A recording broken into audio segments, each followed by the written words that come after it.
Hi mga ka One Piece. Yan. May bago akong laruan. Tingnan nyo. Yan. Alam niyo po ba kung ano ito? Yan. Kailangan i-check na ang aking blood sugar dahil ako ay na-diagnose na diabetes. So I need to monitor na ang aking blood sugar. Ganun talaga. Nagkakaedad. Uminom na rin ako ng metformin. But one day na hindi ako nakainom kasi naubos na yung ano ko. Yung gamot ko, na finish ko na yung 60 tablets twice a day. So kailangan ko bumalik bukas sa doktor ko para makahingi uli ng gamot or whatever na isa-suggest niya o ipapayo niya sa akin kung itutuloy ko or ano.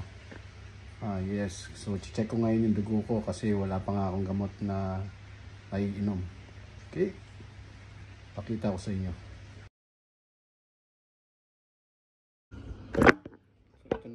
Bagong laruan mga ka One Piece. Ito ang metering device. Kaya kailangan isanitize natin ang ating kamay. Tapos itong meter, lagyan natin ng strip, testing strip. Itong parang may silver. Ito ang ipapasok natin dito sa meter, sa meter device. Ganyan. Yun, ito nga, ulitin ko yung reading kasi medyo hindi ko pa alam kanina kung paano gamitin. So okay na pag-aralan ko na.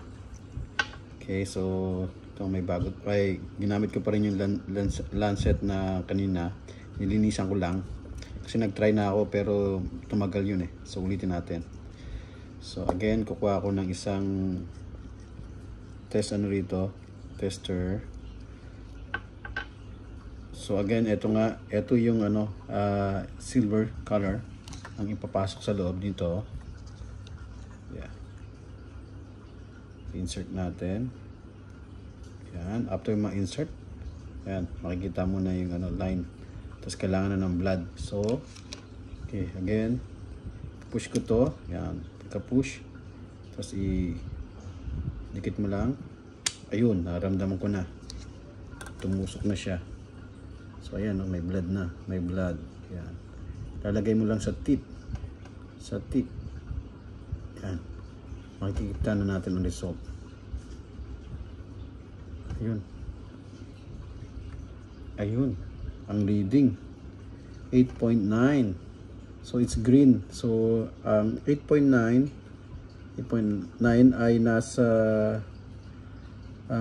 good blood glucose after meal on target, nasa on target na. Pero kanina nga nung sinubukan ko, ang memory niya is ang na-reading niya is 10.1. So 10.1 is according sa blood glucose not on target. Pero after a while, bumaba naman siya para lang ipakita ko sana sa inyo kung paano gamitin. So yun nga, yan, ganun paggamit. So thanks God at bumaba siya. Pasok siya sa banga. Pasok siya sa green, ayan So that's all folks, marami pa akong gagawin nito na pagmamonitor sa dugo ko kasi nga, yun nga, ayokong maging dependent dan sa gamot at gusto kong ma-reverse. Napakabata pa natin para mategi. So once again, One Piece, bawat isa mahalaga. Goodbye, God bless.